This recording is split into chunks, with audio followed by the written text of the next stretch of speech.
আজকে শুধু শিক্ষার জন্য বলতে চাই, এই যে আমাদের হাদি ভাই মারা গেল, তামাম বাংলাদেশের মিডিয়া তার স্ত্রীর কাছে গেছে সাক্ষাৎকার নেওয়ার জন্য, তার কথা শোনার জন্য। কিন্তু হাদি ভাই ধন্য, তিনি সফল। তার স্ত্রী এতটাই পর্দাশীল, কারুর সাথে দেখা করেনি। চিৎকার করে বলেন আল্লাহু আকবার। আমার তো মনে পড়ে হাদির স্ত্রীর কাছ থেকে বাংলাদেশের সমস্ত মেয়েদের শিক্ষা গ্রহণ করা দরকার। তামাম বাংলাদেশের মিডিয়া তার পিছে ঘুরেছে, দেখা করতে চেয়েছে। আপনি একটাবার কথা বলেন, আপনার স্বামী দুনিয়া থেকে বিদায় নিল, পুরো পৃথিবীর লোক কান্না করে দোয়া করতেছে। উনি বলেছে না, আমি গয়রত মানি, আমি কোনো পুরুষের সঙ্গে দেখা দিতে চাই না। সুবহানাল্লাহ বলবেন না? আমরা যে আলেম, আমরা যে হুজুর, আমাদের স্ত্রীরাও হয়তো বা এতটা পর্দার বিধান মেইনটেইন করতে পারে না, করে না। আর হাদি ভাই আমার তো মনে বলে, আল্লাহ হাদি ভাইকে এই জন্যই কবুল করেছে, তার স্ত্রীটা হলো নেককার দিনদার স্ত্রী। এমনকি যখন 24-এর অভ্যুত্থান শুরু হয়েছিল, তার স্ত্রীর গর্ভের মধ্যে সন্তান ছিল, সন্তান গর্ভে নিয়ে হসপিটালে নিজেই গেছে, হাদি সময় দিতে পারেনি। তার স্ত্রী বলেছে, আমার সময় দেওয়ার দরকার নাই, আমার সন্তানকেও আল্লাহ হেফাজত করবে, তোমাকেও আল্লাহ হেফাজত করবে, তুমি দেশের জন্য কাজ করে যাও। এইরকম স্ত্রী পাওয়া সৌভাগ্যের ব্যাপার, কপালের ব্যাপার, ধৈর্যের ব্যাপার। কি পর্দা মেনটেন করেছে, মিডিয়াগুলো বারবার ঘুরতেছে, একটা বার কথা বলেন, তিনি মিডিয়ার সামনে আসেনি, দেখা দেয় নাই। এমনকি তার স্বামীকে কবরে নিয়ে যাওয়া হলো, দেখতে এসেছে এত গোপনে, কেউ দেখতে পারেনি। ফাতেমা রাদিয়াল্লাহু তাআলা আনহা যেভাবে পর্দার বিধান মেনটেন করে চলতো, এইরকমভাবে হাদি ভাইয়ের স্ত্রী পর্দার বিধান মেনটেন করেছে। কিন্তু বাংলাদেশের কিছু চুলকনি গ্রুপ আছে না নাই, কেউ কেউ বলতেছে হাদির স্ত্রী মনে হয় ভালো নয়, মারা গিয়ে খুশি, কেন তাকে দেখা যাচ্ছে না, কেন তার খবর নাই। মানে এই বাটপাড়েরা হাদির বউকেও দেখতে চায়। এ কথা কন না কে? আমাদের দেশে একটা কথা আছে না, দেখতে নারী চলন বাঁকা, যে যাকে দেখতে পারে না তার হাঁটাকেও বেঁকা মনে হয়। এই জন্য বলতে চাই, সমালোচনা করেন না। আল্লাহ তাআলা হাদির স্ত্রীকে সবুর করার তৌফিক দিক, বলেন আমিন। তার সন্তানকে আল্লাহ হেফাজত করুক, বলেন আমিন। তার মাকে আল্লাহ হেফাজত করুক, বলেন আমিন। তাহলে বোঝা গেল মহিলাদের যত আমূল আছে, সবচেয়ে গুরুত্বপূর্ণ আমূলের নাম কি? পর্দা। আল্লাহ মহিলাদেরকে এই 4টা আমূল মেনে চলার তৌফিক দিক, বলেন আমিন। আলোচনা শেষ করবো 2 মিনিটে, তাহলে চিৎকার করে বলেন, নবীজির চাচা আবু তালিব যাবে কোথায়? আর ধরে বলেন, এ মুসলমান ভাইরা, গভীর মনোযোগ লক্ষ্য করুন। পুরো আলোচনা যদি ভুলে যান আমার কোনো আপত্তি নাই, তবে শেষ কথাটা ভালো করে মাথার মধ্যে ঢুকায়া বিদায় নিয়ে চলে যাওয়ার চেষ্টা করবেন। নবীজির চাচা আবু তালিব কালেমা পড়লেন না, এই দুনিয়া থেকে বিদায় নিয়ে চলে গেলেন। আমার নবীজি আবু তালিবের লাশের পাশে গিয়ে হাউমাউ করে কান্না করা শুরু করলেন। কেঁদে কেঁদে আল্লাহর কাছে ডাকতে বলে, আল্লাহ, আমার চাচা আবু তালিবকে আপনি মাফ করে দেন, তার থাকার জায়গাটা জান্নাতের মধ্যে করে দেন। এই কথা বলে বলে যখন আল্লাহর কাছে কেঁদে কেঁদে কেঁদে কেঁদে দোয়া করা শুরু করে, আল্লাহ ডাকতে বলে, ইয়া রাসূলুল্লাহ, আপনি কার জন্য হাত তুলেছেন? ওই লোকটা আপনার চাচা হয়। আমি আল্লাহ তাআলা ভালো করে জানি, আপনাকে লালন পালন করেছে তাও জানি, আপনাকে খেতে দিয়েছে তাও জানি, সন্তানের মতো স্নেহ আগলে রেখেছে সেটাও আমি আল্লাহ তাআলা ভালো করে জানি। আপনার চাচা আপনাকে ভালোবেসেছে, কিন্তু আপনাকে অনুসরণ করে নাই। আমি আল্লাহ কোরআনের মধ্যে বলেছি, ওয়ামা আতাকুমুর রাসূলু ফাখুযু ওয়ামা নাহাকুম আনহু ফান্তাহু। নবী যেটা বলবে সেটা তোমাদের করতে হবে। কিন্তু আপনি যখন আপনার চাচাকে কালেমা পড়তে বললেন, আপনার চাচা তখন কালেমা পড়ল না। সুতরাং কান্না করে কোনো লাভ হবে না। হেদায়েত দেওয়ার মালিক হলাম আমি আল্লাহ। আমি যাকে খুশি হেদায়েত দান করি, যাকে খুশি হেদায়েত থেকে বঞ্চিত করি। সুতরাং আপনার চাচার জন্য দোয়া করবেন না। আপনার চাচা আপনাকে ভালোবেসেছে কিন্তু অনুসরণ করে নাই, এই জন্য আমি আল্লাহ আপনার চাচাকে মাফও করব না, আর আবু তালিবকে কখনোই জান্নাতে দেব না।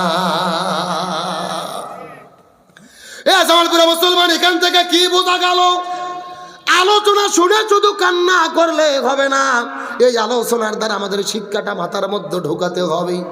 নবীর চাচা আবু তালিব নবীকে যেই পরিমাণ ভালোবাসা দিলেন, শ্রদ্ধা করলেন, মহব্বত করলেন, চিৎকার করে বলেন তো, আমরা সারা জীবন যদি চেষ্টা করি এই রকম ভালোবাসাকে নবীকে দিতে পারবো? আরো জোরে বলেন। কিন্তু এত ভালোবাসা দেওয়ার পরেও জাহান্নামে কেন যাবে? কারণ হলো একটা, নবীকে ভালোবেসেছে কিন্তু অনুসরণ করে নাই।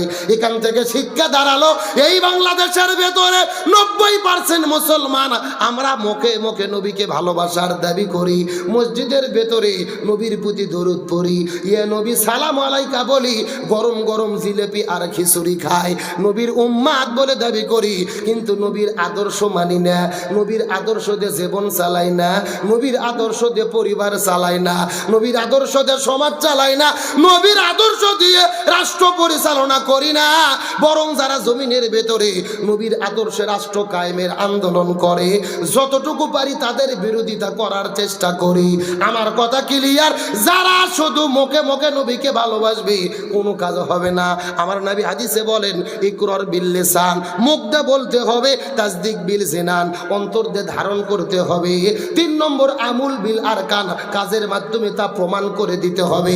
সুতরাং বাংলাদেশে যারা শুধু মুখে মুখে নবীকে ভালোবাসে কিন্তু নবীর আদর্শ গ্রহণ করে জীবন চালায় না, এদের পরিণতি ওই আবু তালিবের মতোই হতে হবে।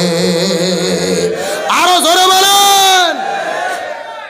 নবীর চাচা আবু তালিব নবীকে ভালোবাসলেন, মহব্বত করলেন, সন্তানের মতো লালন পালন করে বড় করলেন, ব্যবসা ছেড়ে দিলেন, চাকরি ছেড়ে দিলেন, টাকা পয়সা দিলেন, খাবার দিলেন, পোশাক দিলেন, তারপরে জাহান্নামে যাবে। কারণ একটা, শুধু ভালোবেসেছে, অনুসরণ করে নাই।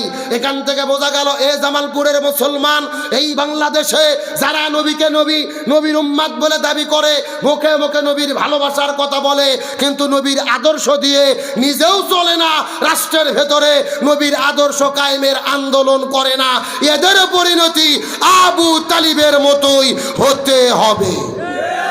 কথা ক্লিয়ার না ভেজাল আছে? শুধু মুখে মুখে নবীকে ভালোবাসবেন, নবীর আদর্শ দিয়ে জীবন চালাবেন না, নবীর আদর্শ সমাজে কায়েম করবেন না। একেবারে সোজা কথা, যেই নবীর আদর্শ দিয়ে মসজিদ চলবে, ওই নবীর আদর্শ দিয়ে সংসদ ভবন চালাতে হবে। যেই নবীর আদর্শ দিয়ে মাদ্রাসা চলবে, ওই নবীর আদর্শ দিয়ে সুপ্রিম কোর্টে বিচার করতে হবে। একেবারে ব্যক্তি, পরিবার, সমাজ, রাষ্ট্র, রান্নাঘর থেকে শুরু করে সংসদ ভবন পর্যন্ত, রাজনীতি, অর্থনীতি, সমাজনীতি, সংস্কৃতি, এখন থেকে শুরু করে মৃত্যু পর্যন্ত আল্লাহর কোরআনের বিধান এবং রসুলের আদর্শ মেনে জীবন চালাতে কারা কারা যে দুটি হাত আল্লাহকে তুলে দেখান।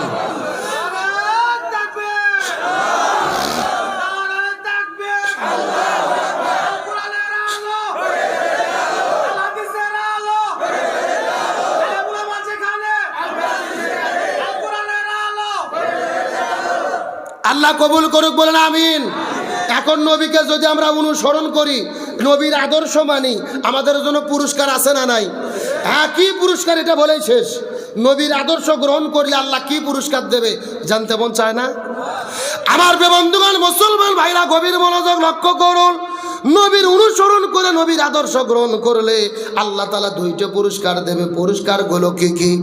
কুল ইন কুনতুম তুহিব্বুনাল্লাহা ফাত্তাবিউনি ইউহিব্বুকুমুল্লাহ ওয়া ইয়াগফির লাকুম যুনুবাকুম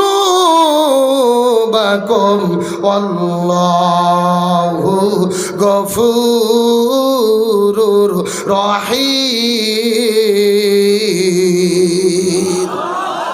আল্লাহ বলেন, যদি তোমরা নবীর আদর্শ গ্রহণ করো, তোমাদের পুরস্কার 2টা। জোরে বলেন, কয়টা? 1 নম্বর, যারা নবীর আদর্শ মানবে, আমি আল্লাহ নিজেই তাদেরকে ভালোবাসবো। সুবহানাল্লাহ বলেন। আমরা আল্লাহর ভালোবাসা চাই কি চাই না? তাহলে আল্লাহর ভালোবাসা চাইলে আদর্শ মানবো কার? আবার বলে আল্লাহ রসুলের। জোরে বলেন, কার? আর আল্লাহ বলছে, ওয়াগফির লাকুম যুনুবাকুম ওয়াল্লাহু গফুরুর রহিম। 2 নম্বর পুরস্কার হলো, আমি তাদের জীবনের গুনাহকে মাফ করে দিয়ে জান্নাতের মেহমান বানায়া দেব। জোরে বলেন না সুবহানাল্লাহ। আমরা আল্লাহর ভালোবাসা চাই কি চাই না? আল্লাহর জান্নাত পেতে চাই কি চাই না? যদি আল্লাহর ভালোবাসা চাই, আল্লাহর জান্নাতে যেতে চাই, আমল হলো একটা, অনুসরণ করব কাকে? রসুলকে। জোরে বলেন, কাকে? এই দুনিয়ার কোনো নেতাকে নয়। এমন লোক আছে নেতার মিছিল করে, বল্টু ভাইয়ের চরিত্র ফুলের মতো পবিত্র, নামাজ পড়ে না, একক্ত, গাঞ্জা খাওয়াই পাকা পোক্ত। কথা কন না কে? এইরকম নেতার আদর্শ মানা যাবে না, একমাত্র আদর্শ মানতে হবে কার? রসুলের। আর রসুল বললেন তারাকতু ফীকুম আমরাইন লান তাদিল্লু মা তামাসসাকতুম বিহিমা কিতাবাল্লাহি ওয়া সুন্নাতা রাসূলি। দুইটা জিনিস রেখে যাচ্ছি, আঁকড়ে ধরলে তোমরা এও জগতে শান্তি পাবা, পরকালে মুক্তি পাবা। এক নম্বর কিতাব আল্লাহ, আল্লাহর কিতাব কোরআন। দুই নম্বর সুন্নাতা রাসূলি, রসুলের সুন্নাত হাদিস। আজকের আলোচনার মেইন টপিক, আমরা যদি শান্তি এবং মুক্তি পেতে চাই, আল্লাহর কোরআনের বিধান এবং রসুলের আদর্শ মানা ছাড়া কোনো উপায়।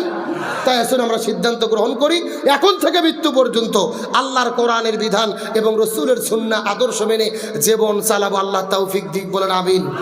যদি কোনো মহিলা পর্দার বিধান মেনে না চলে, তাদের কবরের ভেতরে আল্লাহ তাআলা কত শাস্তি দেবে, এই বিষয়টা বোঝানোর জন্য একটা দৃষ্টান্ত দিয়ে সামনের দিকে যেতে চাই। ওই পাকিস্তান দেশের করাচি শহরের ঘটনা। আল্লামা তারেক জামিল রহমতুল্লাহ আলাইহি তার কিতাবের মধ্যে আমার দেখা কবরের আযাব বইয়ের ভেতরে এই ঘটনাটা বর্ণনা করে বলেন, ওই পাকিস্তান দেশে করাচি শহরের ভেতরে একটা সুন্দরী মেয়ে এই দুনিয়ার মধ্যে থেকে বিদায় নিয়ে চলে গেল। ওই মহিলাটা বিদায় নেওয়ার পরে এলাকার মানুষেরা কবর খুঁড়তে গেল। কবর খুঁড়তে খুঁড়তে যখন কবর করা শেষ হয়ে যাবে, লক্ষ্য করে দেখতে পারে ওই কবরের ভেতরে এক নয়, দুই নয়, 99টা বিষাক্ত সাপ এসে হাজির হয়ে গেছে। কয়টা সাপের কথা বললাম? এলাকার মানুষেরা বড় আশ্চর্য হয়ে গেলেন। প্রথম কবর বাদ দিয়ে 2 নম্বর কবর খনন করা শুরু করলেন। কিন্তু 2 নম্বর কবরটা খনন করতে করতে যখন কবর খনন করা শেষ হয়ে যাবে, লক্ষ্য করে দেখতে পারে ওই 2 নম্বর কবরের মধ্যে 99টা সাপ এসেছে। 2 নম্বর কবর বাদ দিয়ে 3 নম্বর কবর করা শুরু করলেন। 3 নম্বর কবরের ভেতরে 99টা সাপ যখন চলে আসলো, এলাকার মধ্যে হইচই পড়ে গেল, টেলিভিশন পেপার পত্রিকা হয়ে গেল। চতুর্দিক থেকে লক্ষ লক্ষ মানুষেরা এই কবরে ভিড় জমানো শুরু করলো। মানুষেরা বড় বিপদের মধ্যে পড়ে গেল। ওই পাকিস্তান দেশের ভেতরে বড় বড় মুফতি মুহাদ্দিস হুজুরদেরকে ডাকা হলো। আপনারা বলেন তো দেখি, এখন আমরা কি করব? একে একে 3টা কবর খনন করেছি, 3টা কবরের ভেতরে 99টা করে সাপ দেখতে পেরেছি। এখন আমরা কি করব? ফয়সালাটা আপনাদের কাছে জানতে চাই। সমস্ত মুফতি মিলে এক জায়গায় ফতোয়া দিয়ে দিল, এ পৃথিবীর মানুষেরা ভালো করে বোঝার চেষ্টা করো। একে একে 3টা কবর তোমরা খনন করেছো, 3টা কবরের ভেতরে 99টা করে সাপ দেখতে পেরেছো। এখান থেকে বোঝা গেল একটা কবর কেন, 3টা কবর কেন, 3 লক্ষ কবর কেন? তোমরা যদি 3 কোটি কবর খনন করো, কোনো লাভ হবে না। ওই মেয়েটি দুনিয়ার মধ্যে যেই পাপ করেছে, ওই পাপের কর্মফল তাকে কবরে ভোগ করতে হবে। ওই মেয়েটি দুনিয়াতে কি এমন পাপ করলো যেই পাপের কারণে কবরে 99টা সাপ আসলো? আমাদের জানার দরকার আছে না নাই? আপনাদের কি কষ্ট হচ্ছে? আলোচনা কি চলবে? তাহলে বলতে হবে নবীজিকে রহমত বানাইছে কে? আরো জোরে বলেন। এ গভীর মনোযোগ, শেষ কথা লক্ষ্য করুন। আল্লাহ নবীজিকে রহমত বানাইলো, কিন্তু দুর্ভাগ্যজনক ব্যাপার হলেও সত্য, নবীর মতো এত বড় ইতিম এই দুনিয়াতে কেউ ছিল? শিশুকালে মইরা গেছে মা, গর্ভে থাকতে মরছে পিতা, নবী চোখে দেখিলেন না। আমায় কে করিবে লালন পালন, কে দিবে সান্ত্বনা? এই দুনিয়ার বড় ইতিম নবী ছিলেন একজনা। আমার নবীদের মতো এত বড় ইতিম দুনিয়ার মধ্যে কেউ ছিল না। নবীর জন্মের আগেই নবীর বাবা দুনিয়ার মধ্য থেকে বিদায় নিয়ে চলে গেছেন। নবী চলে গেলেন তার মায়ের কাছে, কিছুদিন পরে মাও বিদায় নিয়ে চলে গেল। নবী চলে গেলেন তার দাদার কাছে, দাদাও বিদায় নিয়ে চলে গেল। নবী চলে গেলেন তার চাচা আবু তালেবের কাছে। আবু তালেব নবীকে ভালোবাসা দিলেন, সন্তানের মতো লালন পালন করলেন, বাড়িতে থাকতে দিলেন, খাবার দিলেন, জায়গা দিলেন, সন্তানের মতো লালন পালন করলেন। কিন্তু আপনাদের জিজ্ঞাসা করি, বলেন তো নবীর চাচা আবু তালিব কি জান্নাতে যেতে পারবে? আরো জোরে বলেন, পারবে? কেন পারবে না? শুধু এটা বোঝানোর জন্যই এই আলোচনা আমি শুরু করেছি। আমার পুরো ওয়াজ যদি ভুলে যান কোনো টেনশন নাই, তবে এই শেষ বিষয়টা বুঝে তারপরে বাড়িতে যেতে হবে। রাজি আছেন তো? আমি বিশ্বাস করি এই মেসেজটা যদি আমি দিতে পারি, বগুড়া থেকে এখানে আসা সার্থক হবে ইনশাআল্লাহ। নবীর চাচা আবু তালিব নবীকে সন্তানের মতো লালন পালন করলেন, বাড়িতে থাকতে দিলেন, খাবার দিলেন, জায়গা দিলেন, ব্যবসা বাণিজ্য ছেড়ে দিলেন, এত বড় করে লালন পালন করলেন। তারপরও কেন জাহান্নামে যাবে জানার দরকার আছে না নাই? আমার বন্ধুগণ, মুসলমান ভাইরা, গভীর মনোযোগ লক্ষ্য করুন। কোনো দিকে নজর নাই, কোনো দিকে তাকাতাকি নাই। শেষ কথাগুলো অন্তর আবেগ দিয়ে ভালো করে বোঝার চেষ্টা করবেন। ওই নবীর চাচা আবু তালিব এই দুনিয়া থেকে যেদিন বিদায় নিয়ে চলে যাবে, তার মৃত্যুর কিছু সময় আগে নবী আবু তালিবের কাছে চলে গেলেন। যাওয়ার পরে ডাক দিয়ে বলে, চাচা আপনি শুধু একবার বলবেন লা ইলাহা ইল্লাল্লাহ মুহাম্মাদুর রাসূলুল্লাহ, বলার কোনো দরকার নাই, শুধু আল্লাহকে স্বীকার করবেন। আমি প্রয়োজনে আল্লাহর সাথে ঝগড়া করে আপনাকে জান্নাতে নিয়ে যাব। মুসলমান, কথার গুরুত্ব এখনো বোঝেন নাই। পুরো কালেমা বলে লা ইলাহা ইল্লাল্লাহ মুহাম্মাদুর, কিন্তু নবী বলতেছে চাচা পুরো কালেমা পড়ার আপনার কোনো দরকার নাই। যদি আমাকে স্বীকার না করেন, করবেন না, শুধু আল্লাহকে স্বীকার করেন, লা ইলাহা ইল্লাল্লাহ এই পর্যন্ত বলেন। এই পর্যন্ত বলার পরে আপনি যদি দুনিয়া থেকে বিদায় নিয়ে চলে যান, আমি প্রয়োজনে আল্লাহর সাথে ঝগড়া করে আপনাকে জান্নাতে নিয়ে যাব। এই কথা বলার পর আবু তালিব কালেমা পড়ার প্রস্তুতি গ্রহণ করলেন, কিন্তু পাশেই ছিল আবু জেহেল। আবু জেহেল আসার পরে ডাকতে বলে, আবু তালিব তুমি কি কালেমা পড়বা? সারা জীবন বাপ দাদার ধর্ম পালন করলা, মুহাম্মাদের কথা শুনে বাপ দাদার ধর্মে চুলকালি লাগায়া এই দুনিয়ার মধ্য থেকে বিদায় নিয়ে চলে যাবা। খবরদার খবরদার, মুহাম্মাদের কথা মতো বাপ দাদার ধর্ম ছেড়ে দুনিয়া থেকে বিদায় নিয়ে চলে যাবা না। এই কথা শোনার পরে আবু তালিব কালেমা বললেন না, কালেমা না পড়ে দুনিয়ার মধ্য থেকে বিদায় নিয়ে চলে গেলেন। আমার নবীজি আবু তালিবের পাশে, লাশের পাশে দাঁড়িয়ে হাউমাউ করে কান্না শুরু করলেন। তার কারণ হলো নবী আবু তালিবকে ভালোবাসে কি বাসে না? ভালো করে বোঝার চেষ্টা করবেন। আমার নবীজি কিন্তু বাবাকে দেখে নাই, ওই বাবার স্নেহ ভালোবাসা কিন্তু আবু তালিব নবীজিকে দিয়েছেন। সর্বপ্রথম আমার নবীজি এই দুনিয়ার ভেতরে আগমন যখন করেছিলেন, নবী যখন দুনিয়ার মধ্যে আগমন করলেন, নবী আগমন করেছেন, ওটা কিন্তু দিনও ছিল না, রাতও ছিল না। আল্লাহ প্রথম সিদ্ধান্ত নিলেন নবীজিকে দিনের বেলা প্রেরণ করবেন। রাত আল্লাহর কাছে আরজি করে বলে, আল্লাহ আমরা কি অপরাধ করলাম, আপনি নবীজিকে কেন রাতের বেলা প্রেরণ করবেন না? আল্লাহ সিদ্ধান্ত নিলেন নবীজিকে রাতের বেলা প্রেরণ করবেন। দিন আল্লাহর কাছে মামলা করে, আল্লাহ আমরা কি অন্যায় করলাম, আপনি কেন নবীজিকে রাতের বেলা প্রেরণ করবেন? আল্লাহ সিদ্ধান্ত জানাই দিল, আমি নবীজিকে দিনেও পাঠাবো না, রাতেও পাঠাবো না, বরং দিন এবং রাতের মধ্যবর্তী সময় ওই সুবহে সাদিকে আল্লাহ নবীজিকে প্রেরণ করেছে। ওই নবীজি দুনিয়ার মধ্যে আগমন করার পরে নবীজির মা আমিনা বলে, সুবহে সাদিক মানে ফজর নামাজের কিছু সময় আগে। ওই সময় ঘরের মধ্যে অন্ধকার ছিল, কিন্তু আমার ছেলে মুহাম্মদ এই দুনিয়ার মধ্যে যখন আগমন করেছে রে, আমি লক্ষ্য করে দেখতে পারি জন্মগ্রহণ করার সাথে সাথে ওই অন্ধকার ঘরটা আল্লাহ আলোয় পরিণত করে দিয়েছে। আমি ঘরের মধ্য থেকে দেখতেছিলাম তার শরীরের আলোগুলো বের হচ্ছিল। ওই সিরিয়া দামেস্কের ভেতরে বড় বড় প্রাসাদগুলো মনে হচ্ছিল মক্কার মধ্য থেকে আমি ভালোভাবে স্পষ্ট দেখতে পাচ্ছিলাম। নবীজির চাচা আবু তালিব সকালবেলা নবীজিকে কোলের মধ্যে নিয়ে ঘর থেকে বের হয়ে চলে গেলেন বাইরে, ওই সূর্যের আলোটা শরীরের মধ্যে লাগানোর জন্য। তার কারণ ডাক্তাররা বলে ছোট্ট বাচ্চাকে যদি রোদের আলো লাগানো হয় ভিটামিন ডির শূন্যতা পূর্ণ হয়। কিন্তু আবু তালিব ডাকতে বলে, ভাতিজা আমি বড় বিপদের মধ্যে পড়ে গেলাম, তোমাকে কোলের মধ্যে নিয়ে সকালবেলা যখন রোদের আলোটা লাগানোর জন্য গিয়েছি, আমি লক্ষ্য করে দেখি তোমাকে যেই দিকে নিয়ে যায় কোথায় থেকে একটা মেঘমালা এসে আমাদের মাথার ওপর দিয়ে চলতে থাকে। আমি তোমাকে যেই দিকে নিয়ে যাই আমাদের মাথার ওপরে ওই মেঘমালাটা ছায়া দিতে থাকে। লিল্লাহি তাকবীর।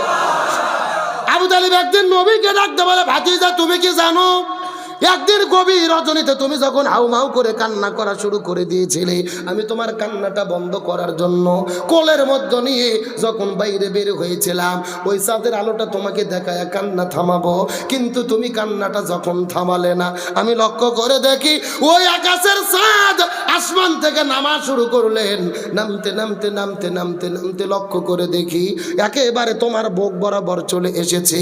আমার মনে বড় ভয় হচ্ছিল, জানি না তোমার শরীরে মধ্যে পড়বে কিনা, কিন্তু তুমি আর সাদের মধ্যে কি যেন ফিস ফিস ফিস ফিস করে গল্প হলো, তোমার কান্না বন্ধ হয়ে গেল, তুমি মুস্কি মুস্কি হাসা শুরু করলে, খেলা শুরু করলে। নবী ডাকতে বলে, চাচা আপনি কি জানেন ওই দিন সাদ আমাকে কি বলেছিল? আবু তালিব বলে, জানি না। ভাতিজা বলো তো দেখি। আবু তালিব ডাকতে বলে, রে ভাতিজা, ওই সময় সাদ আমাকে বলেছিল, ইয়া রাসূলুল্লাহ, আপনার বাবা দুনিয়া থেকে বিদায় নিয়ে চলে গেছে, এই জন্য আপনি নিজেকে কখনোই একা ভাববেন না। রাতের বেলা যদি আপনার খেলা করার প্রয়োজন হয়, আকাশের দিকে শুধু আঙুলের ইশারা করবেন, আমি সাত প্রয়োজনে সারা রাত আপনার সঙ্গে খেলা করতে চাই। লিল্লাহি তাকবীর। আমার বন্ধুগণ, মুসলমান ভাইরা, গভীর মনোযোগ লক্ষ্য করুন। আমি আলোচনার শেষের দিকে চলে এসেছি, কোনো দিকে তাকাতাকি নাই, শর্টকাটে শিক্ষার জন্য বলতেছি, ভালোভাবে মনে করেন। সমস্ত মুফতিরা মিলে ফতোয়া দিয়ে দিল। এবার যুবক ছেলে কি কে রে, পেশাব লাগবে বুড়ো মানুষের, যুবক ছেলের কিসের পেশাব? না না না, এই বয়সে এত পেশাব করা লক্ষণ ভালো না, ডায়াবেটিস হবে। আর বাড়ির বউ থাকলে আরো বিপদ। কথা কন না কে? কত জীবিক সিনেমার হলে যাইয়ে 3 ঘন্টা সিনেমা দেখে, পেশাব ডাকলে ওঠে না, সিপি মেরে বসে থাকে। আর এই যে জামালপুরে আপনাদের রাস্তাঘাটে যত চায়ের দোকান, কিছু বুড়ো মানুষ এমন ভাবে টিভির দিকে চাইয়া থাকে, মনে হচ্ছে বোমা মারলে উঠবে না। এ কথা কন না কে? সিনেমার চাপ দিয়ে বসে থাকা যায়, কোরআনের মাহফিলে থাকা যায় না। 15 মিনিট চাপ দিয়ে বসে থাকেন, আল্লাহ চাইলে কোরআনের ওসিলায় ডায়াবেটিসও ভালো করে দিতে পারে। আমার বন্ধুগণ, মুসলমান ভাইরা, গভীর মনোযোগ লক্ষ্য করুন। সমস্ত হুজুরেরা মিলে ফতোয়া দিয়ে দিল, পৃথিবীর মানুষেরা 3 কোটি কবর করে কোনো লাভ হবে না। ওই মেয়েটি দুনিয়ার মধ্যে যেই পাপ করেছে, ওই পাপের কর্মফল তাকে কবরে ভোগ করতে হবে। বরং তুমি 3টা কবরের ভেতরে তোমরা প্রথম যেই কবরটা খনন করেছিলে, ওই কবরের মধ্যেই মেয়েটিকে দাফন করে দিতে হবে। তার মানে 90টা সাপের মধ্যে মেয়েটিকে দাফন করে দাও। এই কথা বলার পরে মানুষেরা বড় টেনশনের মধ্যে পড়ে গেলেন, সাপের মধ্যে মেয়েটিকে কেমনে দাফন করবে। আমাদের দুনিয়ার নিয়ম হলো, লাশ যখন কবরের মধ্যে নামাই, 2 জন মানুষ আগে কবরের মধ্যে নামে, তারপরে লাশটা কবরের মধ্যে নামানো। কিন্তু যেহেতু কবরের মধ্যে 99টা সাপ এসেছে, ওই মেয়েটিকে কেমনে কবরের মধ্যে নামাবে? মানুষেরা বড় টেনশনের মধ্যে পড়ে গেল। জোহর পার হয়ে যায়, জানাজা হয় না। আসর পার হয়ে যায়, জানাজা হয় না। মাগরিবের কিছু সময় আগে মানুষেরা বুদ্ধি পরামর্শ করে বিশাল একটা বাঁশ কাটার পরে, ওই বাঁশের মাথার সঙ্গে মেয়েটির লাশটা বাঁধার পরে অনেক দূর থেকে ঠেলে ঠেলে ঠেলে ঠেলে ঠেলে ঠেলে ওই লাশটা কবরের কাছে নিয়ে গিয়ে যখন ওই লাশের ওই সাপের মধ্যে মেয়েটির লাশটা ফেলে দিলে, লক্ষ্য করে দেখতে পারে কবরের ভেতরে ওই সাপগুলো মেয়েটিকে কামড়ানো শুরু করলেন। কোন সাপ মেয়েটির হাতের মধ্যে কামড়ায়, কোন সাপ মেয়েটির পায়ের মধ্যে কামড়ায়, কেউ বা চোখের মধ্যে কামড় দিয়েছে, কেউ বা মাথার মধ্যে কামড় দিয়েছে। এই দৃশ্য দেখার পরে মানুষেরা ভয়ে ছোটাছুটি করা শুরু করে দিলেন, ওই কবর ছেড়ে দৌড়ে পালিয়ে যাওয়া শুরু করে দিলেন। আরে মেয়েরা ডেকে ডেকে বলে, এ পৃথিবীর মানুষেরা, খবরদার খবরদার, তোমরা কবর ছেড়ে দৌড়ে চলে যেও না। এই কবরের মধ্যে লাশটা ফেলে দিয়ে ফাঁকা রেখে গেলে কিন্তু আমাদের বিপদে পড়তে হবে। যেই রকম ভাবেই হোক না কেন, এই লাশটা মাটিতে পুড়ে ফেলে দিয়ে যেতে হবে। এই কথা বলার পরে হাতের মধ্যে যার হাতে যা ছিল, কেউ বা ঢিল মারে, কেউ বা পাথর মারে, কেউ বা মাটি মারে, এই রকম ফালায়া ফালায়া ফালায়া ওই কবরটা যখন সুন্দর করে মিশ করে দিলেন, সবাই কবর ছেড়ে চলে যায়। কিন্তু লক্ষ্য করে দেখতে পারে একটা এই রকম বৃদ্ধ চাচা ওই কবরের কাছে দাঁড়িয়ে হাউমাউ করে করে করে করে কান্না করা শুরু করেছেন। আলেমরা ডাকতে বলে, চাচা কারণটা কি বলেন তো দেখি। আপনি কবরের কাছে কেন হাউমাউ করে কান্না করেন? কান্না করার কারণটা আপনার কাছে জানতে চায়। মুরব্বী কেঁদে কেঁদে বলি, এ পৃথিবীর মানুষেরা মিথ্যা কথা বলবো না। আমার কান্না করার কারণ হলো এই যে কিছুক্ষণ আগে তোমরা যেই মেয়েটিকে কবরে দাফন করে দিলে আর সাপগুলো চোখের সামনে কামড়ানো শুরু করলো, আমি হলাম ওই মেয়েটির হতভাগা বাবা। আমার চোখের সামনে আমার মেয়েটিকে সাপের মধ্যে ফেলে দিলেন, আমি বাবা দুনিয়ার মধ্যে বেঁচে থাকলাম আর আমার সন্তান দুনিয়ার মধ্য থেকে বিদায় নিয়ে চলে গেল। বাবা বেঁচে থাকা অবস্থায় সন্তান দুনিয়া থেকে বিদায় নেওয়া এর চাইতে বড় কষ্টের ঘটনা এই দুনিয়ার মধ্যে আর একটাও হতে পারে। সবাই মিলে জিজ্ঞেস করে বলে, মুরব্বী আপনার কাছে জানতে চাই আপনার মেয়ে দুনিয়ার মধ্যে কি এমন পাপ করেছে, কি এমন অন্যায় করেছে, কি এমন কাজ করলো যার কারণে এই কবরের মধ্যে এতগুলো সাপ আসলো, এই দুনিয়ার মধ্যে আযাব এবং গজব শুরু হলো, জানতে চাই। চাচা কেঁদে কেঁদে ডাক দে বলে, এ পৃথিবীর মানুষ, আমি মিথ্যা কথা বলবো না, ভালোভাবে বলতেছি, ভালোভাবে জেনে নাও। আমার মেয়েটি খুবই ভালো ছিল, 5 ওয়াক্ত নামাজ পড়তো, রমজান মাসে রোজা রাখতো, হজ করতো, যাকাত দিত। কিন্তু একটা সমস্যা ছিল, আমার বিয়ে বাড়ি থেকে বের হওয়ার পরে পর্দার বিধান মেনে চলতো না। মাথার চুলগুলো ছেড়ে দিয়ে আজরা পাজরা বের করে বেপরদা অবস্থায় রাস্তাঘাটে ঘুরে বেড়াইতো। স্কুল কলেজ ভার্সিটিতে বেপরদা অবস্থায় চলে যেত, বাজার আর মার্কেটের ভেতরে বেপরদা অবস্থায় চলাফেরা করতো। তার মানে বোঝা গেল ওই মেয়েটির সবই ভালো ছিল, কিন্তু পর্দার বিধান মেনে চলতো। এ জামালপুর ভালুকার মুসলমান গভীর মনোযোগ।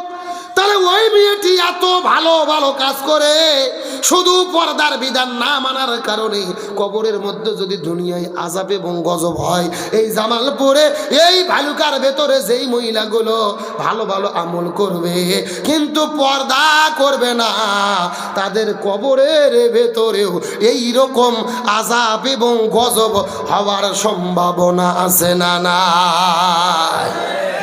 এই জন্য আমি এলাকার মা বোনদেরকে বলি, হে মা বোনেরা, মনের মধ্যে কষ্ট নেবেন না।